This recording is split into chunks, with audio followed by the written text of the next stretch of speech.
Bonjour et bienvenue sur cette nouvelle chaîne YouTube qui se nomme Benjamin The Search. Ici, il sera question de SEO, de visibilité web sur les moteurs de recherche. On parlera technique, tendance, astuces. Certaines vidéos seront destinées à un public débutant, d'autres à un public plus aguerri. Ainsi, j'espère pouvoir vous accompagner depuis vos premiers pas jusqu'à votre rayonnement intergalactique. Pour cette première vidéo, nous allons nous intéresser au forecasting. Il s'agit de prédire le futur. Dans le cadre du SEO, il s'agira de prédire les performances futures d'un site internet en se basant sur ses données SEO passées. Les promesses du forecasting sont ambitieuses. Il permet d'identifier les tendances émergentes, saisir de nouvelles opportunités, minimiser l'impact des mises à jour des moteurs de recherche. Cependant, cette approche n'est pas sans risque et il est plutôt facile de se planter. Un bon gros jeu de données, un site web qui soit stable dans le temps sont deux prérequis indispensables pour des prédictions opérationnelles. Mais maintenant, sans plus attendre, j'ai le plaisir de recevoir Sylvain Perronnet pour approfondir le sujet. Salut Benjamin, déjà merci de me recevoir. Je m'appelle Sylvain Perronnet, je suis le patron de la boîte qui gère les outils Your Guru et Babar.tech, voilà, ancien universitaire spécialiste des algos et des statistiques. Voilà. À ton sens, qu'est-ce que l'on peut prévoir, qu'est-ce que l'on peut prédire grâce au forecasting? Alors, on peut faire pas mal de choses. Déjà, je vais situer un truc, parce que les gens souvent ils confondent forecasting, prédiction tout court, etc. Donc, le forecasting, c'est des méthodes, hein, en fait. C'est des méthodes qui analysent le passé pour prédire le futur. Donc, il y a un côté prédiction toujours, mais c'est très éloigné, par exemple, des méthodes de prédiction de SERP qui prédisent des trucs à un temps T et qui se préoccupent pas de ce qui s'est passé avant, après, par exemple. Donc, d'abord, c'est ça qu'il faut comprendre. Donc, ce que font les méthodes de forecasting, c'est vraiment prédire des choses au fur et à mesure du temps en regardant ce qui s'est passé dans les mois ou les années précédentes. Donc, des événements du passé, on essaie de deviner ceux du futur. En SEO, on peut utiliser le forecasting pour pas mal de choses. Il y a des trucs qui sont très basiques, puis il y a des trucs qui sont plus méthodologiques, où le forecasting n'est qu'un outil, en fait, dans une chaîne méthodologique plus compliquée pour essayer de faire des choses. Le grand classique, c'est de prédire du volume de trafic organique, hein. C'est vraiment le truc le plus évident. J'ai des courbes de trafic et je vais essayer de comprendre ce qui se passe, ce qui s'est passé et puis ce qui va se passer dans les prochains mois ou les prochains jours. Souvent, c'est plutôt les prochains jours, hein, qu'on essaie de prédire. Déjà, c'est pas mal, mais bon, des fois, on veut faire des tendances plus grandes. Et avec cette prédiction, en fait, on va pouvoir faire beaucoup de choses. Pourquoi? Parce que, alors déjà, on peut prédire un volume de trafic organique, mais on peut prédire un volume de n'importe quoi, hein. Si on est dans, par exemple, dans un site web, il a sa vie naturelle, il a des backlinks qui arrivent, il a des notifications sur les réseaux sociaux qui sont faites, etc. Si on ne fait pas de manipulation à un moment donné et qu'on se préoccupe vraiment de la réalité naturelle des choses, on peut prédire le nombre de tweets qui vont parler de nous, on peut prédire le nombre de backlinks qu'on va avoir. Enfin, on peut essayer de tout prédire en fait avec du forecasting, hein. Tous les événements qui s'inscrivent dans une temporalité, on peut essayer de les prédire. Après, bien sûr, on est dans des contextes où ce qu'on sait prédire, c'est quelque chose qui est stable, qui est reproductible dans le temps, en fait. C'est ça qui fait la prédiction, c'est que si quelque chose est un petit peu sûr au fur et à mesure du temps, on arrive à le prédire parce qu'on arrive à comprendre les patterns qui l'expriment au fur et à mesure du temps. Et donc, bien sûr, dans un contexte où on fait plein de modifs en permanence, les prédictions sont moins bonnes, mais justement, en fait, c'est un avantage parce que ça permet d'utiliser ces méthodes pour comprendre l'impact des modifications qu'on fait. Si on sait ce qui se passe quand on fait rien, et qu'on fait une prédiction et qu'on fait une modif et qu'on voit la différence entre la prédiction et la modif, etc., en fait, ce qu'on est en train de faire, c'est analyser l'impact de ce qu'on est en train de faire. Et donc, une grande utilisation du forecast, pour moi en tout cas, c'est vraiment prévoir, enfin comprendre l'impact potentiel de modifications, alors de modifications SEO. Je vais modifier tous mes contenus, ah, il se passe des trucs par rapport à ce que je m'attendais en termes de prédiction, bah, je vois autre chose. Ça me dit, voilà. Les backlinks, je prends des backlinks statistiques, j'ai fait une migration, qu'est-ce qui se passe par rapport à ce qu'il aurait dû se passer. Enfin, on peut tout faire. Et on peut, et c'est ça qui est important aussi, je pense, sortir du SEO pour comprendre l'impact. Le forecasting, c'est des indicateurs qui finalement vous permettent de prédire de la visibilité avec le volume de trafic, etc. Donc on va beaucoup plus loin que le SEO. Si je fais une campagne de SEA, si je fais du paid sur Google, sur Facebook, etc., est-ce que ça a un impact long terme? Est-ce que ça va avoir un impact sur mon SEO, etc. Donc on peut essayer de comprendre des choses plus compliquées que simplement juste qu'est-ce que mon trafic va être dans 6 mois, quoi. Donc ça, il y a ça. Après, il y a une qualité d'analyse qu'on peut faire avec les outils du forecasting qui est assez fine. On peut utiliser tout ça pour prédire, mais on peut utiliser ces outils pour comprendre ce qui se passe réellement par rapport à son site. La plupart des outils, on en parlera peut-être plus tard, mais font une analyse en fait en découpant la data sous trois axes. Il y a un axe qu'on dit de saisonnalité, vraiment le pattern de ce qui se passe, à quel moment on a plus ou moins de trafic, parce que, je sais pas, parce que c'est les soldes, parce que c'est ci, parce que c'est ça. Il y a un axe de tendance, est-ce que je suis à la hausse, à la baisse? Et puis il y a ce qu'on appelle le résidu, qui est en fait, grosso modo, la différence entre la réalité et ces deux-là, qui permet de voir s'il y a des anomalies et tout. Et l'analyse de tendance, l'analyse permet de comprendre si on est plutôt en croissance ou pas, ce qui peut être masqué des fois par la saisonnalité. Mais si on n'a que la partie tendance, on peut comprendre ça. Et puis l'analyse de la saisonnalité permet de comprendre des événements, s'il existe des événements récurrents. Il y en a qu'on connaît, tout le monde sait que si tu as un e-commerce, le Black Friday, les soldes Noël, etc., ce sont des événements particuliers, mais tu n'es jamais à l'abri pour un site de découvrir une saisonnalité que tu ignorais. Je pense que certains sites informationnels peuvent découvrir qu'il y a des pics dus à une saisonnalité, je sais pas, pour du tourisme ou des trucs comme ça, qui, si on n'est pas sur place, enfin, finalement, on les perçoit pas en fait. Et donc, ça permet, je pense, de comprendre pas mal de choses. Et puis, on peut essayer, ben ça c'est plus un long shot vraiment, de repérer ce que fait Google en fait par rapport à l'analyse, enfin en faisant du forecast, essayer de comprendre s'il s'est passé un truc au niveau de Google. Alors, on a un site qui tourne, etc. On fait des prévisions avec du forecasting et on s'attend à certaines choses. Par exemple, si Google dit, bah voilà, j'ai fait une update, une core update, on est capable de voir par rapport à la saisonnalité, par rapport au trend qu'on a eu dans le passé, ce qui se passait pour chaque update. Donc normalement, ça permet de prédire ce qui va se passer pour nous si l'update est du même type en fait. C'est un truc que beaucoup tentent de faire. Moi, objectivement, pour l'instant, j'ai jamais vu de grosse réussite là-dessus. Ce qui tendrait à dire que chaque update est très différente, en fait. Mais bon, on peut tenter, voilà, on travaille sur des trucs. Voilà, et puis après, ça permet aussi de voir des anomalies. Des fois, dans la vie du site, il y a des anomalies. Et avec le forecasting, on peut généralement les trouver. Et là, c'est plus de l'analyse de ce qui s'est passé avant, bien sûr, que de la prédiction. Donc, je sais pas. Ok. Je crois que j'ai fait le tour. Ouais, clairement, ouais, ça a été bien complet. Merci pour cette réponse.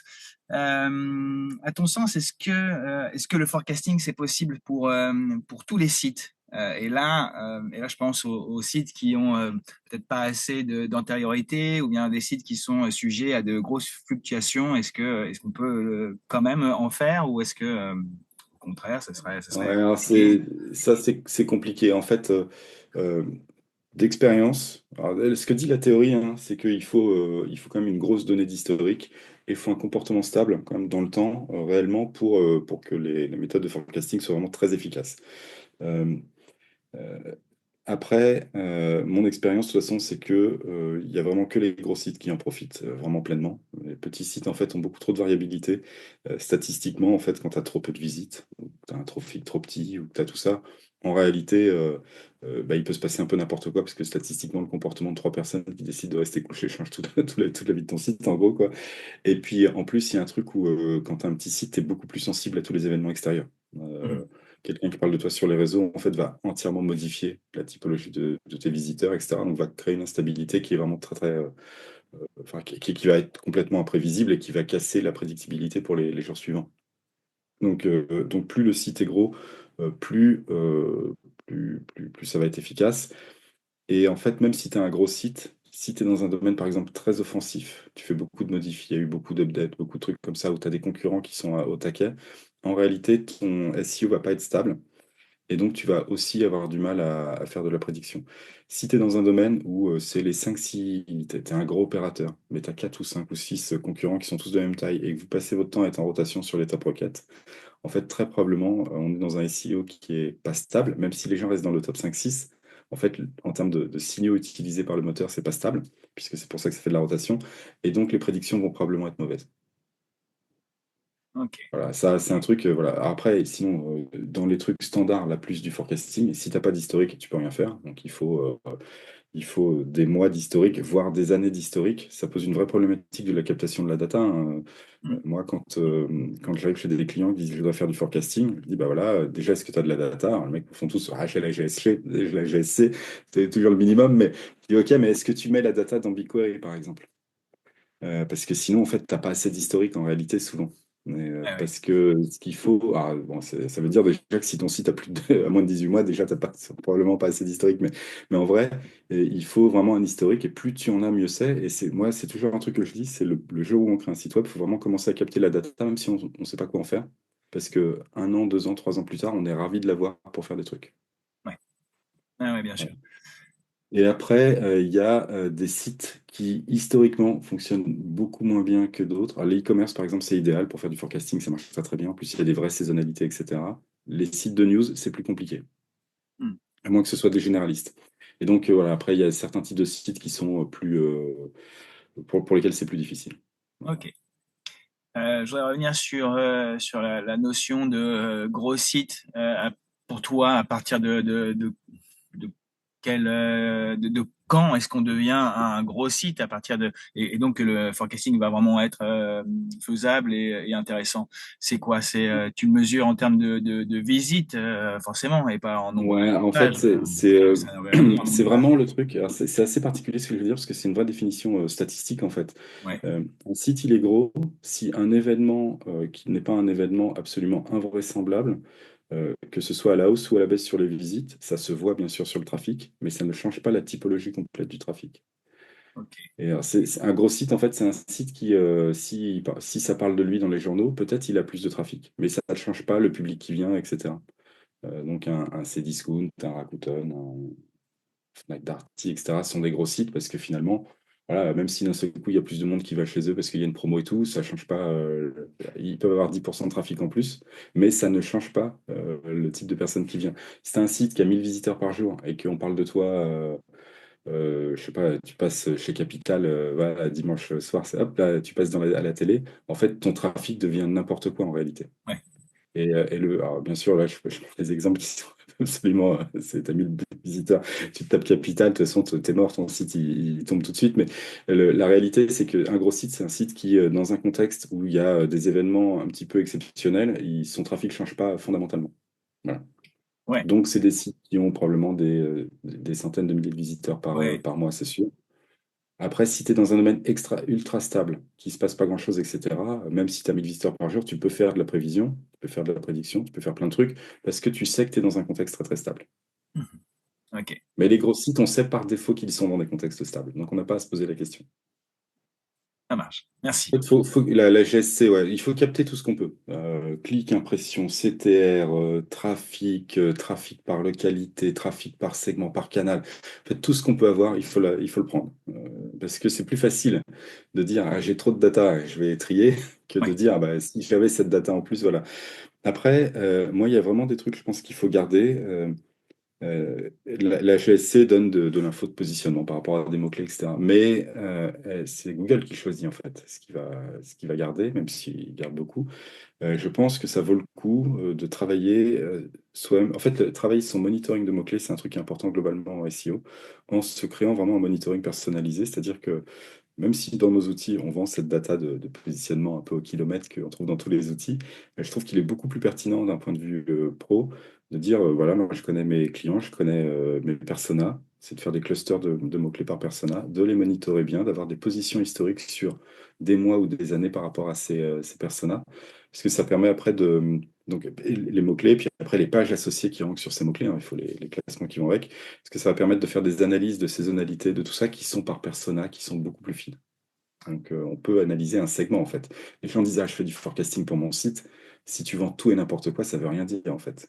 La question, c'est est-ce que tu fais du forecasting pour ta verticale de vente de téléphone mobile ou de maillot de bain ou de ski? En fait, les saisonnalités ne sont pas les mêmes, etc. Donc, si tu fais des analyses séparées, segment par segment, tu comprends beaucoup mieux ce qui se passe et tes analyses sont beaucoup plus précises. Et tes prédictions sont beaucoup plus correctes. Et donc, c'est une donnée que tu peux faire si tu connais tes personas, les mots-clés qui tapent, les pages qu'ils vont voir. Donc, il te faut ça aussi, cette association. Et donc, en fait, il te faut tes données, mais il te faut tes données à un niveau atomique qui est suffisant. Il te faut les positions, les mots-clés, les personas. Enfin, voilà, il faut réussir à avoir tout ça. Après, il faut enrichir toujours sa data, mais ça, tu peux toujours le faire après coup. Enfin, des fois, c'est compliqué, mais je ne sais pas s'il y a des gens qui nous regardent qui, par exemple, utilisent un outil comme Systrix, qui fait un truc qui est bien, il y a une courbe de visibilité dans le temps. Et puis, il y a les événements qui apparaissent, les core updates, etc. de Google. Et en fait, ce genre de courbe, c'est très utile. Et parce que c'est ça, en fait, quand on fait une analyse et une prévision, en fait, c'est de voir un peu, voilà, il se passe un truc, qu'est-ce qui va se passer derrière et tout. Et donc, d'avoir des annotations pour ces datas de, voilà ce qui s'est passé de manière externe. Google a fait une update, je vends un produit qui est passé à la télé, etc. Enfin, c'est un événement majeur. Tu vois. Tous ces événements majeurs, il faut les renseigner et aussi les événements internes. je fais une migration, on a décidé de refaire tous les contenus, on a décidé de rajouter 300 mots sur toutes les pages produits. Voilà, ces événements, il faut les mesurer parce qu'en fait, c'est eux qui vont créer des tendances qui sont hors saisonnalité, en fait. Et donc, ça, il faut être capable d'associer un événement à une tendance statistique derrière pour pouvoir l'enlever, pour analyser ce qui se passe hors tout ça, pour pouvoir faire la prédiction derrière. Donc ça, c'est voilà, c'est les trucs qu'il faut faire. Puis bien sûr, mais ça, c'est une réflexion plus, c'est quand on fait du forecasting, il faut comprendre pourquoi on le fait.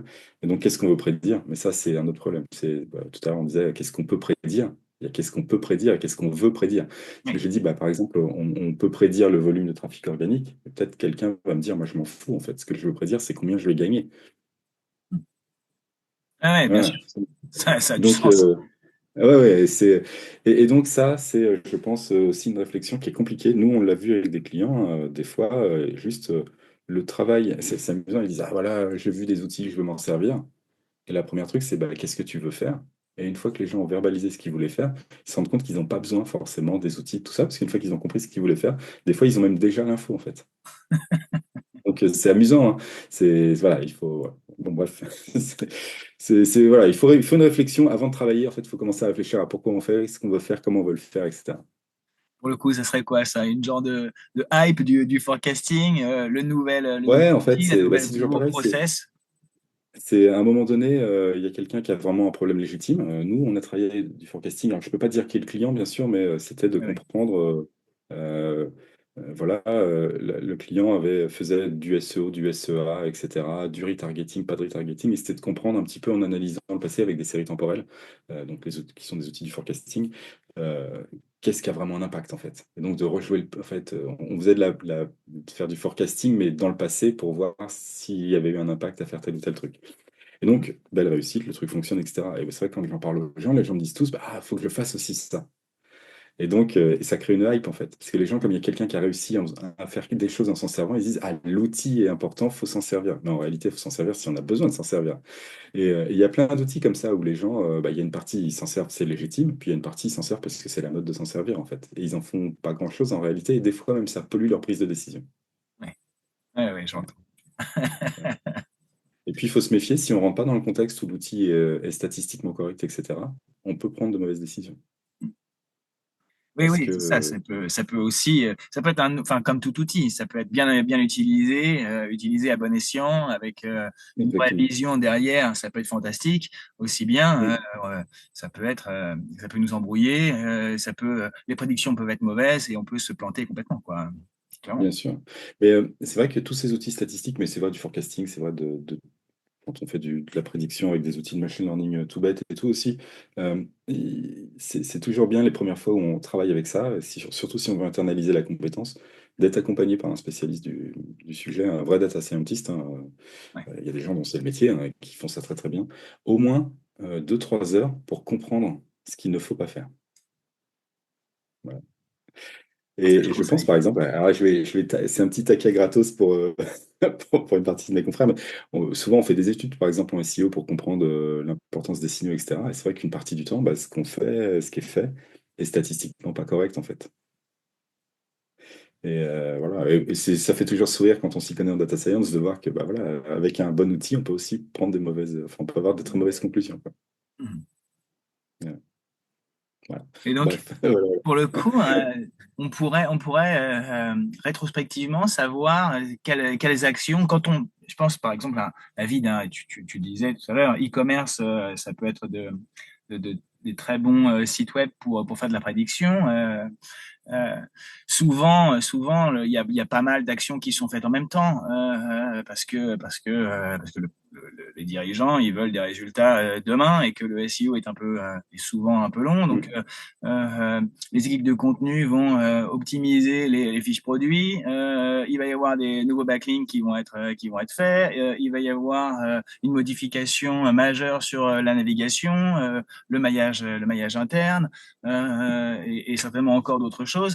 Il est pour le coup difficile toujours de savoir quelle action a eu tel résultat ou quel résultat on peut attendre. Et ça peut être pour toi des outils euh, importants dans l'analyse et arriver à trouver Alors, ce qui a fonctionné. ouais, alors quand il y a vraiment beaucoup de choses qui sont faites simultanément, Ouais. C'est quand même vraiment beaucoup plus compliqué. En fait, c'est toujours pareil. Ça dépend ce qui s'est passé dans le passé. Si tu me dis, là, j'ai fait modification des contenus, plus backlinks, plus maillage interne le même jour, tu me dis, qu'est-ce qui a fonctionné, parce que derrière, je vois que ça a monté. Ouais, je vais être très emmerdé pour te répondre. Ouais. Par contre, si dans les 2 années avant, tu avais déjà fait des moments du contenu, mais pas du maillage interne, etc., on peut commencer à faire des analyses d'impact croisées qui vont te montrer que quand tu avais fait seulement les contenus à une époque, tu avais eu un certain type de hausse, une certaine tendance. Et donc, ce que tu peux dire, c'est que quand je fais ce type de truc, tu fais un forecasting, tu dis, ma prédiction, c'est que normalement, j'ai tel truc qui va se passer. Mais je vois enfin, j'ai tel truc comme ça. Je dis, mais là, je vois que c'est comme ça. Donc, tu dis, ah, en fait, c'est plus haut. Donc, en fait, il y a eu un truc en plus. Donc, après, si tu fais la même chose avec le maillage interne, donc, et tu te dis, finalement, en faisant les trois, par exemple, j'aurais dû avoir tel truc, mais au final, je vois que j'ai telle chose. Et donc, je pense que l'impact est plus fort en faisant les trois, en faisant les deux.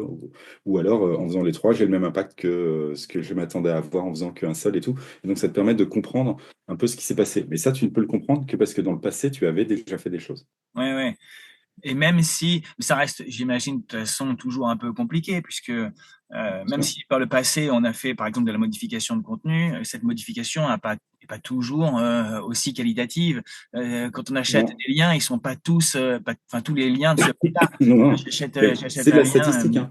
Hmm. C'est vraiment, tu vois, c'est vrai que si tu veux vraiment apprendre ce qui fonctionne pour ton site à un moment donné, il faut que tu fasses les signaux un par un, Bah ouais. tu fasses une vraie analyse d'impact et voilà. Et donc, tu dis, voilà, j'ai modifié tous mes contenus de telle manière. Et 3 mois plus tard, voilà ce que j'ai, voilà ce que j'avais prédit que j'aurais. Je vois un delta positif, c'est donc que mon truc a fonctionné, tu vois. Mais, euh, mais en fait, ça implique d'être vraiment sur le très long terme. Après, moi, tu vois, l'exemple de cette boîte dont voilà, je peux pas dire qui c'est, mais c'est vraiment ça comme ils avaient un historique sur plusieurs années, il y avait des moments où ils avaient fait qu'une seule modif par rapport à d'autres et c'était beaucoup du SEA, les trucs qu'ils faisaient. Donc, en réalité, c'était assez constant le truc qu'ils faisaient sur des volumes énormes. On parle de millions de visiteurs par mois. Donc, en réalité, les comportements, en fait, sont assez balisés, tu vois. Les prédictions sont assez correctes, par exemple. Et donc, ça permettait vraiment de comprendre ce qui fonctionnait, ce qui fonctionnait pas, et ce qui a d'ailleurs été des vraies surprises pour le client, en l'occurrence. Parce que on se rend compte, quand commence à faire ce genre d'analyse, qu'il y a beaucoup de choses qu'on fait en SEA qui ne fonctionnent pas, en fait, sur le long terme. Ouais. Ah ouais. Ça, instantanément, tu gagnes parce que tu vends des trucs, tu vois, mais est-ce que sur le long terme, c'est un effet, par exemple, de connaissance de marque et tout? Pas forcément, en fait, contrairement à ce qu'on croit. Enfin, ça Intéressant. doit dépendre des cas, quoi. Mais Ouais, voilà, ouais. pour ce client-là, en l'occurrence, c'était assez décevant sur l'intérêt de faire certaines choses. À ton avis, quels sont pour le coup les meilleurs outils, et puis dans un premier temps, et puis peut-être les meilleurs modèles pour faire du forecasting? Est-ce que tu aurais des conseils à donner pour ceux qui voudraient Ouais, faire tout ou... ce qui est. Il y a plein de trucs qu'on peut faire pour faire du forecasting. Grosso modo, on peut faire du machine learning très très standard. On fait des modèles de régression essentiellement. Ça, voilà, ça permet de faire du forecasting. Et l'avantage, c'est que ces modèles, ils sont ultra balisés, ils peuvent être multivariables, ils peuvent être plein de trucs. Donc, c'est quelque chose qui est très très standard et bien utilisé. Il y a beaucoup de gens qui utilisent des modèles, alors, je ne sais pas si ça parle, mais des modèles type Arima, Sarima, etc. Donc, qui sont des modèles. Alors, je sais pas je sais pas qui va regarder le podcast, mais c'est des modèles autorégressifs, ils apprennent du passé. Et voilà, et certains vont avoir de la saisonnalité, les modèles Sarima, d'autres non, les modèles Arima. Certains sont intégrés, d'autres non, Arma et Arima. Voilà, il y a plusieurs types de modèles. Mhm. Ça permet de prendre en compte des données chronologiques, ça gère de la saisonnalité, etc. C'est des modèles qui sont plutôt pas mal. Et puis, tout ce qui est autour des séries temporelles, en fait, hein, c'est aussi les choses qu'on a envie d'utiliser. Il y a des modèles qui sont dans la gestion de séries temporelles et tout, qui sont vraiment très très bons pour faire toutes ces choses-là, pour faire du forecasting. Je pense que c'est chez Meta qui a le meilleur outil actuellement, qui Au est fait, Neural Prophet et Prophet. Neural Prophet. Ouais. Voilà. Il y a beaucoup de discussions sur lequel faut utiliser, et je pense que les gens sont pas forcément d'accord sur tout, mais grosso modo, ce qu'il faut comprendre, c'est que Neural Prophet, si tu n'as pas assez de données, c'est beaucoup moins efficace. Et donc, c'est plutôt fait pour travailler sur des grands datasets, beaucoup de data, beaucoup d'historique, peut-être beaucoup de Oui, choses oui. simultanément que tu veux regarder. Prophet, c'est beaucoup plus facile à utiliser, ça coûte moins cher à l'utilisation en termes de compute, etc. Euh, et en fait, ça marche bien quand on a peu de données et ça marche assez bien quand on en a beaucoup. En réalité, moi, j'utilise plus souvent Prophet que Neural Prophet, même si je sais que je ne devrais pas, mais en réalité, par habitude, je l'utilise assez souvent plutôt Prophet. Voilà. Il y a plein de raisons statistiques pour lesquelles ces modèles sont très très bons. Les données n'ont pas besoin d'être linéaires, etc. Je ne sais pas si ça parle aux gens, mais voilà, ça Oui, gère oui. des types de données plus complexes. Ça parlera Euh, certainement à certains, hein. Je ne sais pas non plus ouais. qui regardera la vidéo, mais Voilà. j'espère qu'il y aura un peu de différents niveaux, quoi, et ça parlera Voilà. forcément à certains. Et puis, de toute façon, on finit rapidement par être confronté à certaines problématiques liées au type de données. Et donc, de toute façon, voilà. Parce que je pense que pour apprendre à servir des choses, on peut s'amuser un peu avec Prophet, mais c'est vrai que c'est beaucoup plus facile d'apprendre avec des trucs plus simples. Par exemple, pour ceux qui font du R, il y a plein de packages autour des séries temporelles qui sont extrêmement simples, qui font des très belles visualisations pour voir la saisonnalité, les trends, etc. Et ça permet de travailler aussi. Moi, je suis vraiment un tenant il faut regarder les courbes pour comprendre ce qui se passe statistiquement. Et c'est vrai que voilà, il y a plein de trucs qui sont faits plus pour ça, plus pour représenter la data d'ailleurs que pour vraiment faire de la prédiction.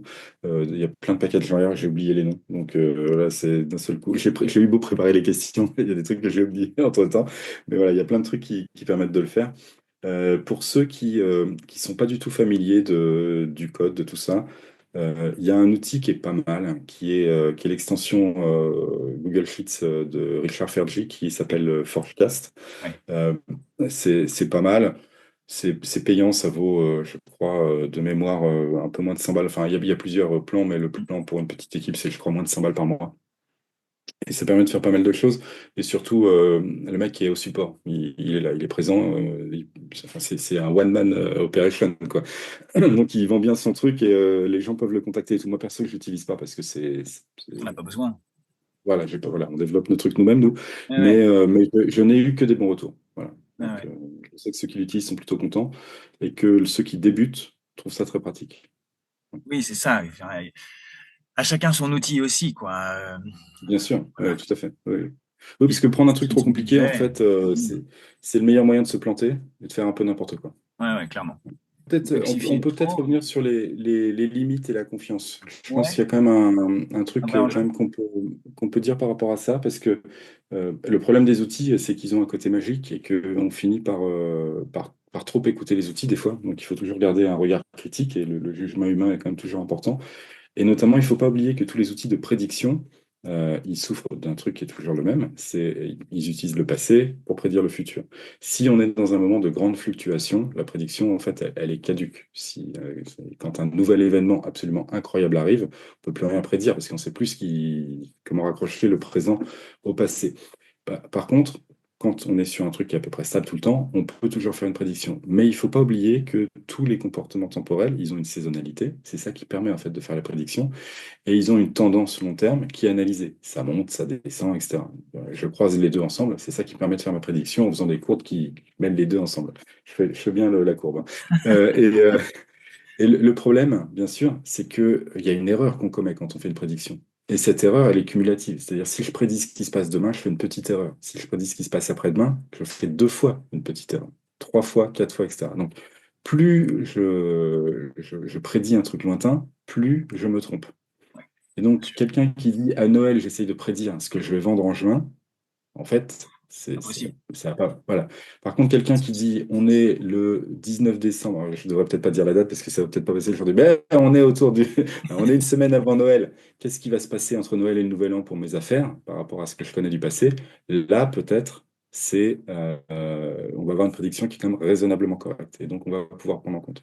Et donc, il y a ça. Et ça pose une problématique pour le SEO, parce que dans le SEO, il y a beaucoup de choses, des trucs qu'on fait, dont l'effet est assez retardé. Moi, je vais donner un exemple. L'exemple le plus classique, c'est le maillage interne. Les gens, il y a un truc que les SEO oublient toujours, c'est que le maillage interne, c'est pas je fais mon maillage interne, il a un effet. Ah oui, non. C'est je fais mon maillage interne et les pages sont crawlées et réindexées et crawlées, etc. Et en fait, le maillage interne, il a un effet complet quand tout a été recrawlé au moins une fois. Et en fait, Ouais, ça prend du temps si un site est gros. Et donc, quand on fait de la prédiction par rapport à ça, il ne faut pas oublier que l'échelle à laquelle on doit regarder la prédiction dépend de la taille de son site et de la vitesse du crawler pour passer sur le site. ouais, Parce que sinon, on ne regarde pas au bon endroit. Et donc, ça pose un problème, c'est que typiquement, comprendre l'impact d'une modification de maillage interne en termes de forecasting SEO, c'est très très difficile à cause de ça. Parce que l'horizon auquel il y a un effet est loin, et donc la prédiction qu'on va faire est lointaine, donc beaucoup d'erreurs. Et quand elle se réalise, pour voir s'il y a eu un impact, en fait, bah, on compare un truc à beaucoup d'erreurs avec la réalité. Et donc, des fois, l'erreur est telle qu'on ne peut pas décider si ça a fonctionné ou pas. Des fois, c'est très clair. Et donc, les petites modifs de maillage interne, ou celles qui ont un effet qui est modéré, en fait, on n'arrive jamais vraiment à comprendre si elles ont vraiment eu un effet. Oui, oui, Ouais, parce que 6 mois, facilement, quoi. voilà. Ah ouais. Ouais, bien sûr. Et ça, c'est une vraie difficulté. Alors que sur certaines modifs, c'est quasiment immédiat, donc c'est très facile de voir ce qui se passe. Ouais, ok. Tous les signaux ne sont pas égaux en SEO, quoi. Oui, bien sûr, bien sûr. Alors pour le coup, c'est quoi la durée, une bonne durée de prévision? Tu parlais de quelques jours. Est-ce qu'on peut aller quand même à un mois, 2 mois? Non, on peut aller. Si tu as beaucoup d'historique et que tu es sur un truc très stable, parce que tu es un très gros e-commerçant et que tu as vraiment beaucoup d'historique, tu peux faire plusieurs mois, en fait. Tu peux faire 3, 4 mois, 5 mois. En Ouais, réalité. Après, si jusqu'à tu as un 5 site un mois. peu standard, c'est- objectivement, dans des domaines qui ne sont pas le SEO, où il y a beaucoup d'interactions extérieures, des domaines plus simples, je sais pas, du commerce standard, des boutiques, par exemple, un Ouais, supermarché, peut faire une prédiction sur 5 ou 6 mois qui est correcte. ok, Sur le web, c'est souvent moins bien. Et ouais. donc, moi, je pense que passer 3 mois, ça devient compliqué quand même. Mais ça peut quand même, on peut avoir un truc. Après, les meilleures prédictions, elles sont à l'échelle d'un mois, en fait, en gros. Ok. Mais voilà. Par contre, on ne prédit pas ce qui se passe l'année prochaine. Et si on est à 6 mois, on sait qu'on se trompe. On sait qu'on a une grande tendance, mais on se trompe. Voilà. Ok. Bon bah super. Voilà. Bah, je pense que là on est pas loin de la fin là. Merci à toi Bah, pour merci tes à toi. Non, c'est réponses moi, et hein. pour tes lumières sur ce sujet passionnant. Euh, Ouais. Et bon courage à tous ceux qui vont se lancer. et puis bah on leur recommande s'ils en ont la possibilité de prendre un data scientist avec eux parce que ça Oui, va leur tout à fait. permettre de vraiment profiter de l'expérience et de la euh, voilà, de prise de décision qu'ils pourront faire après de façon éclairée. Tout à fait. Merci et Merci à merci toi. encore Sylvain et puis bonne Ouais. journée à toi. Salut. Ouais, Salut. salut. Eh bien maintenant on peut commencer notre partie tuto et je vais vous expliquer comment vous allez pouvoir réaliser votre première prédiction sur le trafic de votre site. Donc en premier vous allez cliquer sur le lien qui est dans les commentaires et vous arriverez donc sur Google Colab, euh, sur le projet que j'ai créé pour vous. Vous allez commencer par enregistrer une copie dans votre Drive. Et donc, si on arrive dans votre Drive, tac, tac, tac, voilà, vous allez avoir donc votre copie de mon projet. Alors là, vous renommez comme vous voulez. Donc, par exemple, tuto prédiction SEO. Hop, par exemple. Ok, très bien. Maintenant, il est enregistré dans votre Drive et vous lui avez donné un nom. C'est parfait. Eh bien, vous allez voir, donc toutes les parties sont détaillées et c'est plutôt simple, ça va être très, très rapide à mettre en place. Mais dans un premier temps, ce qu'il va nous falloir, c'est la donnée. Donc, vous pouvez la récupérer depuis la Search Console, vous pouvez la récupérer depuis Google Analytics, vous l'avez peut-être déjà stocké dans un BigQuery ou bien tout simplement sur un fichier Excel. Dans un premier temps, on va d'abord l'ordonner afin de ne garder que la data qui nous intéresse pour notre tuto du jour. Donc, là, moi, je vais le faire avec la Search Console. C'est certainement l'option la plus simple et la plus rapide à mettre en place. Vous pouvez le faire à l'échelle d'un site complet ou alors sur une URL ou alors sur un groupe d'URL que vous allez, par exemple, sélectionner avec une regex. Moi là je le fais sur une URL et on va sélectionner donc une période de temps la plus longue possible. La Search Console nous permet de remonter jusqu'à 16 mois. C'est ce que je fais afin d'avoir le plus de données possible. Et donc tout simplement on va faire un export avec Google Sheet. Et donc là j'ai Google Sheet qui s'ouvre. Ce qui va nous intéresser, ça va simplement être la partie date. Donc je supprime tous les onglets qui n'ont pas d'intérêt pour aujourd'hui. Et voilà, la partie date. Et dans la partie date, ce qui va m'intéresser, ce sont uniquement les dates et les clics. Donc je supprime les autres colonnes. Ensuite, les dates, elles sont rangées de la plus récente à la plus lointaine. Moi, pour la prédiction, il va me falloir ça à l'inverse. Donc, eh ben, je vais créer un filtre, tout simplement, et puis je vais trier à l'envers. Voilà. Et ben c'est tout ce qu'il y a à faire. Autant cette colonne-là, il faut qu'elle s'appelle date, autant celle-ci, vous pouvez l'appeler comme vous voulez. Bon, clic c'est très bien, mais si ce ne sont pas des clics que vous voulez regarder, mais des impressions, des revenus, des ventes, des leads, peu importe, vous pourrez avoir la colonne et l'intitulé de la colonne que vous souhaitez. Donc ensuite, on va simplement télécharger ce fichier en CSV. Et maintenant, je peux revenir sur mon Google Colab, celui que vous avez donc copié. Je vais fermer l'autre pour être sûr. Et vous allez voir, c'est très simple. Il suffira simplement de suivre toutes les étapes. Donc, quand il n'y a rien d'indiqué, tout ce qu'il faut, c'est appuyer sur le petit bouton play là pour exécuter la cellule. Et vous attendez un petit peu, donc ça va tout s'exécuter. Ici, il s'agit d'installer tout ce qui est nécessaire, tous les packages nécessaires pour l'exécution de notre prédiction. Voilà.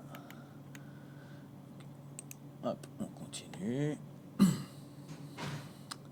Voilà. Ensuite, ici, un petit programme qui va nous demander d'aller télécharger, d'aller récupérer, uploader nos data, donc le petit CSV qu'on vient de fabriquer. Voilà. On retrouve bien nos dates et nos clics, impeccable. Ensuite, ici, on refait là, en fait, la courbe de trafic.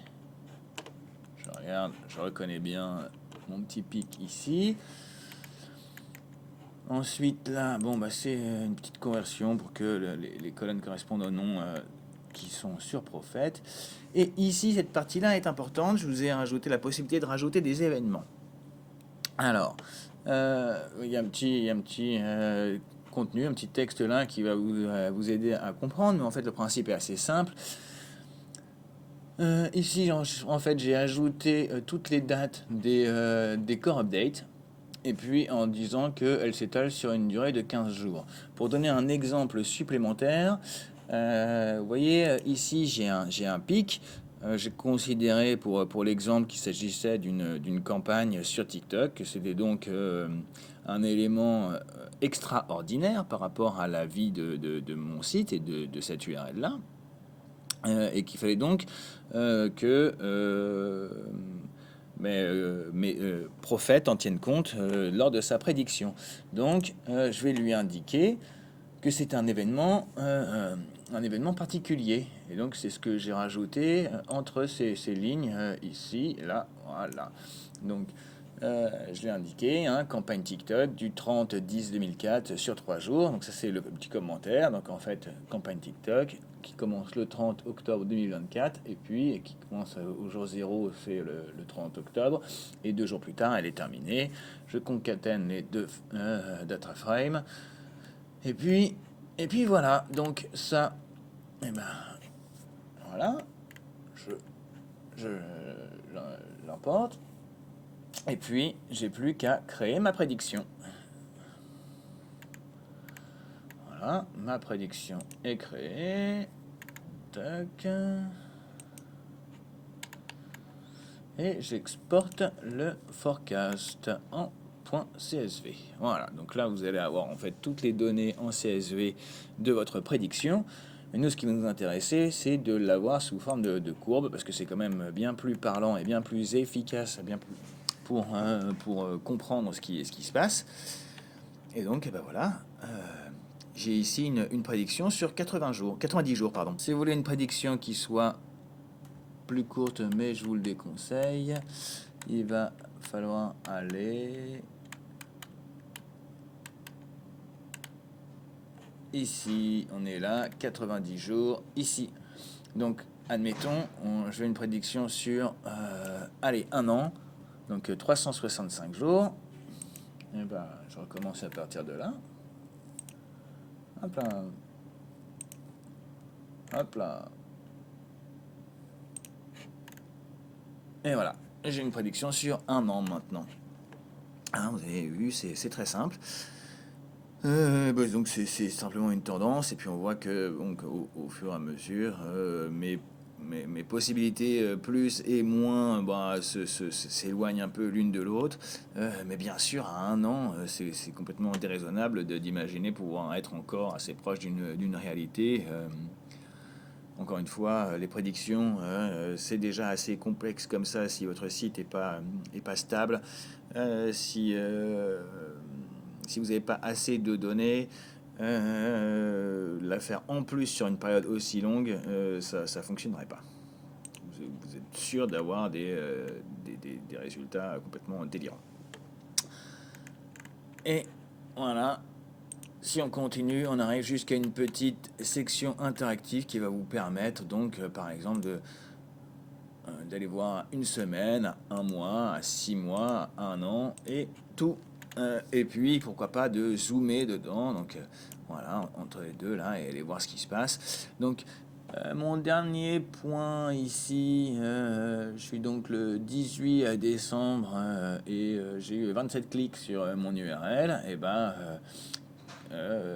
combien je pourrais en avoir le 1er janvier, et ben,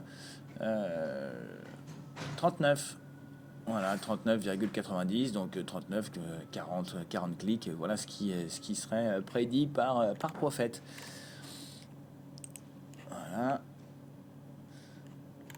Eh bien écoutez, j'espère que ce tuto vous a plu, que cette vidéo entière vous a plu. J'ai trouvé que l'intervention de Sylvain Perronnet était vraiment hyper intéressante.